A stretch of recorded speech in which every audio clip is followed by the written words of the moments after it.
भूतिया रात की चांदनी बर्फीली राहों में एक छोटे गांव को अपनी चांदनी में लपेट रही थी। जहां जहां आंधी की चीखें सुनाई दे रही थीं, वहीं वहीं एक पुराने हवेली के पास एक गुमनाम और भूतिया बंगला खड़ा था। गांव वाले इसे भूतिया हवेली कहते थे और कहते थे कि रात के समय वहां अजीब अजीब आवाजें सुनाई देती हैं। एक रात जब चांद की रोशनी छुप गई और अंधेरा छा गया, गांव के युवकों ने तय किया कि वे उस भूतिया हवेली की ओर बढ़ेंगे। जब वे हवेली के दरवाजे को खोलने के लिए करीब पहुंचे तो अचानक वहां से एक हलचल महसूस होने लगी। दरवाजे के बजाय अंधेरे में कुछ छिपा हुआ था। एक एक करके वे कमरे में पहुंचते गए और हर कमरे में वे कुछ अजीब चीजें देखते थे। एक कमरे में एक पुराने तस्कर की तस्वीर थी जिसकी आंखें चमक रही थीं।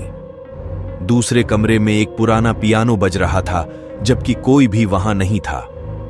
तीसरे कमरे में एक अजीब सी छाया हर किसी के सिर के ऊपर थी, जैसे कि कोई अत्यंत दुखी है, जिसमें एक पुरानी संगीतकार की मूर्ति खड़ी थी।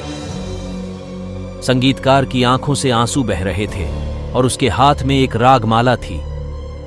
युवकों ने बिना किसी आवाज के हवेली छोड़ दी, लेकिन उनकी रात उनके दिल में एक खौफनाक अनुभव के साथ बीती। कहीं ना कहीं उन्होंने यह महसूस किया कि वह हवेली में बसे हुए आत्माओं का साया उनके साथ था।